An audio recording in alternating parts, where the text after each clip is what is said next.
Okay, let's continue our discussion on economic study methods. Okay, we have discussed several methods before. We still have to discuss two methods. Those are break-even analysis and the benefit cost ratio. So let's start with break-even analysis. Okay, so break-even analysis is performed to determine the value of a variable or parameter of a project or alternative that makes two elements equal. For example, the sales volume that will equate revenues and costs. So that's basically what we're going to do here. So we're going to compute for the sales volume or the amount of products, the amount of units that should be sold for the investor to recover the cost or their initial investment. No? So, gawin natin, magkano or ilan dapat yung units na kailangan kong ibenta, okay, para mabawi ko yung investment ko or yung nagastos ko para ma-produce yung product. Okay. So, a follow-up question might be how much pag ganito yung amount ng or ganito karami yung units na mabibenta ko, how much profit will I get? Okay. So basically, we're going to solve for the break-even point. As I mentioned a while back, that is the point where, or that's the number of units, number of products, number of sales, kailangan mabenta, kailangan kong mabenta, no? For me to recover the initial investment or cost, no? Okay.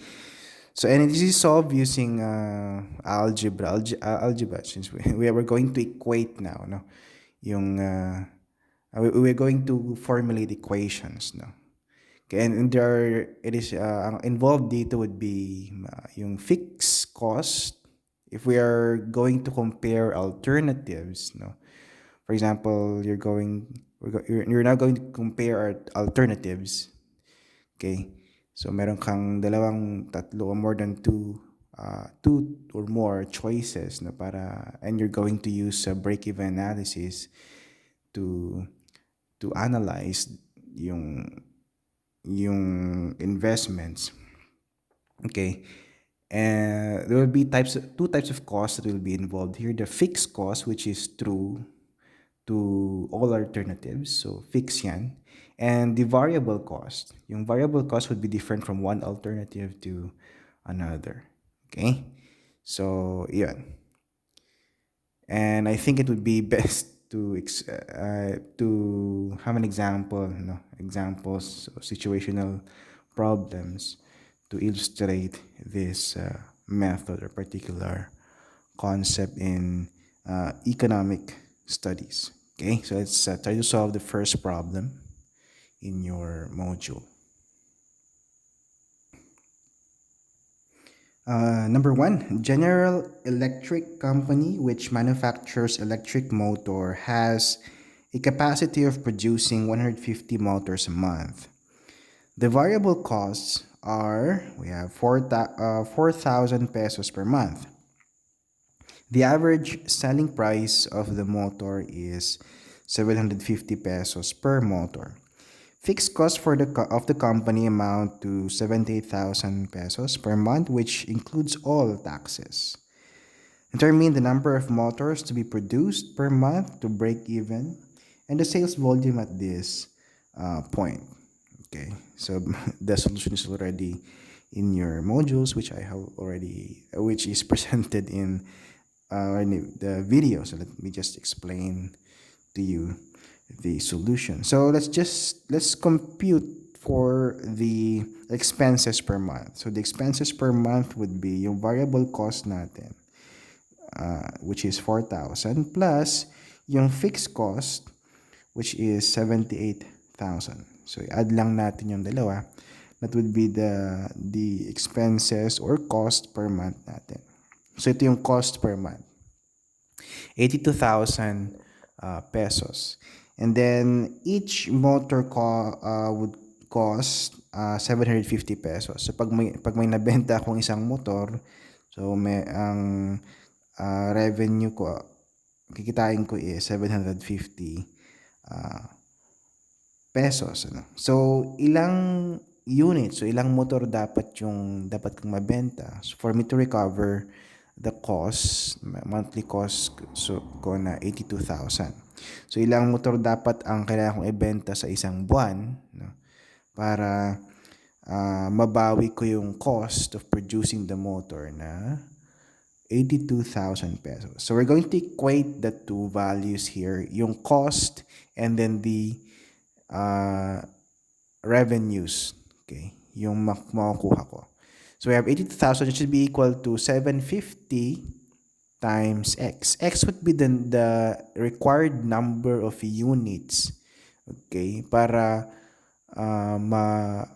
multiplied by 750 pesos na para ma-produce ko yung 82,000 pesos na amount. Okay. Okay, and that would be equal to, X would be equal to 110 units. So I need 110 units. There should be 110 units to be produced per month to break even. Okay, so that would be the answer for problem number 1. So let's proceed to problem number 2. A local factory assembling calculators produces 400 units per month and sells them at 1,800 each. Dividends are 8% on the 8,000 shares with par value of 250 each. The fixed operating cost per month is 25,000 pesos. Other costs are 1,000 pesos per unit. Determine the break-even point. If only 200 units were produced per month, determine the profit or loss. Okay, there are things we need to understand here. So, first is each calculator would sell at 1,800. So, bawat calculator, ang cost niya ay 1,800. And ito rin, dividends. So, dividends, it will be included in the computation of the expenses. Kasi usually, sa mga companies, merong mga shareholders, no? So, parang sila ng may fixed na percentage na kailangan nilang kitain. parang share nila. Okay, so dividends are 8% on 8,000 shares with par value of 250 each. So, ayan. Each share would cost 250 each. 250 pesos. No? 8%. Okay. So, 8%. This is usually, itong rate natin is annual. So, annual siya. Annual rate natin. Yan. So, it would be included in the computation of expenses or costs. No? And we also have fixed operating costs per month. So, per month ito annual. So, we have to convert this later on in a monthly basis. No? Or, we can convert. So, make sure na before you formulate the equations, dapat uniform or homogeneous yung units natin. Kung annual dapat lahat ng values. Or kung monthly dapat lahat, para hindi tayo magkakalito. Okay, so that's it. The fixed operating cost per month is 25,000 pesos. No? So another cost or expense. Other costs are 1,000 pesos per unit. Per unit. Okay, per unit. Determine the per unit means per calculator. Okay. Okay. Determine the break-even point. Okay. If only 200 units were produced per month, determine the profit or loss. So we have two required here. So we need to solve for the break-even point and the profit or loss if 200 pesos, 200 units na lang ang napoproduce per month. So initially kasi we have 400 units ano. So pag 200 units na lang, magkano ang profit kung may profit, or baka lugi tayo, loss pala. So yan. So let's set X to be the number of calculators produced per month to break even. So ito yung number of calculators I need para mabawi ko yung mga expenses or cost, no, in producing the calculator. So the total income then, since every calculator costs 1,800 pesos, then and X is the number of calculators needed to produce per month to break even. So that would be 1,800 times X. Okay, that would be the total income per month. And then total expenses would be yung dividends natin. So I've told you a while ago that the rate here, 8%, is annual. So we have to convert this into a monthly equivalent. So we have 0.8 or 0.08, sorry, divided by 12. So divide natin siya sa 12 to make it monthly. Since itong income natin is monthly yan, ano. Then we multiply it by the number, yung cost per share natin na 250 pesos, and then number of shares na 8,000. Okay? 8,000 pesos. So this would be the ibabayaran natin na dividend, plus meron tayong fixed operating cost per month, that's 25,000 pesos. Meron pa akong kasamang kondito. Who's that? 25,000 pesos. Okay. And then plus 1,000 pesos per unit. Okay. Since we do not know how much unit is needed to break even, then we need to multiply siguro yung mga gastos natin. Siguro yan, yung 1,000 times X, no? Okay. Number of units that will be produced, no? Okay, so then the total expenses then, so you simplify this equation, that would be 38,333.33 plus 1,000x. And we're going to equate yung income and the expenses or cost. Equate lang natin. And we will be arriving with a value of x that is 48 calculators. So we need 48 calculators to break even, para mabawi natin lahat ng costs or expenses natin. Okay? So 48 calculators ang kailangan. Now, second question, if only 200 units were produced per month, they remain the profit or loss. So obviously, since ang kailangan lang natin is 48 calculators to break even, and we can produce 200 units of calculators, then basically, we will be profiting from it. Ano? So medyo malaki-laki siguro ang profit natin. So the total income then is, if we have 200 units, then we simply multiply the cost of each calculator by the number of units, which is 200 pesos. 200 units, sorry. And total income is, we have 360,000 pesos. Total expenses, we have 30,000, yung kanina. Okay, yung fixed cost natin, fixed cost plus yung dividends natin plus yung 1,000x. Since we know the value of x to be 200 units, and we can simply solve for the total expenses. That would be 30,1033.33 plus 1,000 times 200. So that would give us total expenses, that's 238,333.33.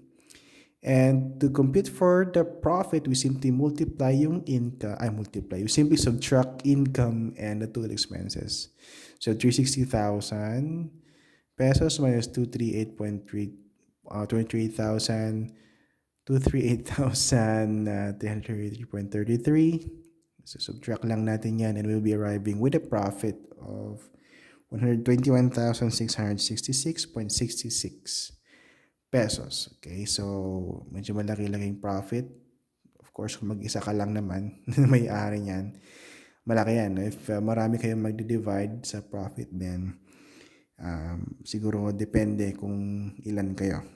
Malaki yan or maliit. Okay, so that's problem number 2. Let's proceed to problem number 3. Number 3, a telephone switchboard 100 pair cable can be made with either enameled wire or tinned wire. So we have two alternatives here. There will be 400 soldered connections. Okay. The cost of soldering a connection on the enameled wire will be 1.65 pesos. On the tinned wire, it will be 1.15 pesos. Okay. A 100 pair cable made up with enameled wire costs 0.55 pesos per lineal foot. Per foot, yan. Okay. And those made up with tinned wire cost 0.76 pesos per lineal foot. Determine the determine the length, of course, in feet, yan, of cable run in feet so that the cost of each installation would be the same. So we have two alternatives here. So yung enameled wire or tinned wire. Okay, so if you observe, mas mahal yung cost of soldering kapag enameled wire ang ginamit. No, it would cost us 1.65 pesos. Kapag mas mura yung tinned wire, no, kasi kapag soldering yung cost of soldering 1.15 pesos, no. So kailangan natin ng 400 soldered connections. So mas mura ang enameled wire, mas mahal, ang enameled wire compared sa tinned wire in terms of soldering cost. Now, mas mahal naman ang tinned wire in terms of length, no. So per foot, ang tinned wire that would cost us 0.76 pesos yung tinned wire. Mas mura kapag enameled wire, no. Okay, that's 0.55 pesos.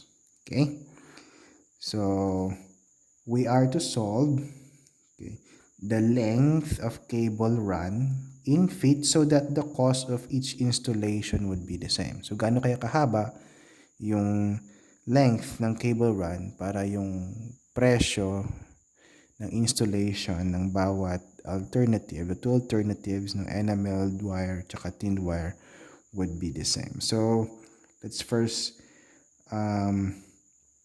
formulate an equation para sa enameled wire. Okay, equation natin in terms of the length of the cable needed. Okay, so the cost of wire is 0.55x. So sa enameled wire, per lineal foot, ang cost niya ay 0.55 pesos.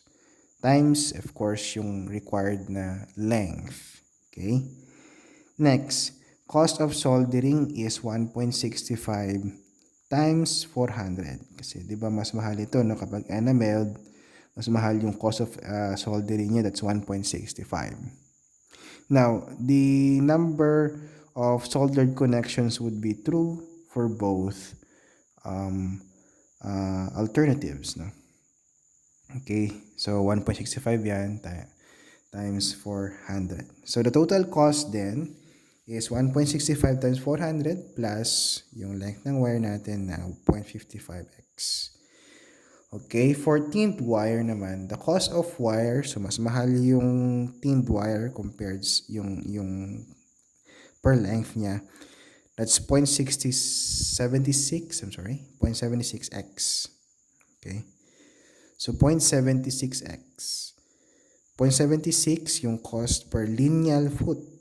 So kung ilang feet yan, we are still about to solve or discover. So the cost of soldering is 1.15 times 400. So the total cost then for tinned wire is the sum of the two. We have 1.15 times 400 plus 0.76x. Okay, to break even, so equate natin yung dalawang alternatives. Okay, total cost for enameled wire and then total cost for tinned wire. So equate natin yung dalawa. Okay, and we will be arriving with a break-even point. So ito yung length, okay, where the cost of each installation would be the same. So ito yung kailangan yung kailangan na length, no. So we have this value, 952.38 feet, no. So parehas lang yung cost nila ng installation at this length. Okay, so that would be the break-even point for the two alternatives. Okay, so that's problem number 3. So we will proceed with the next method, and we will present na lang in a separate video.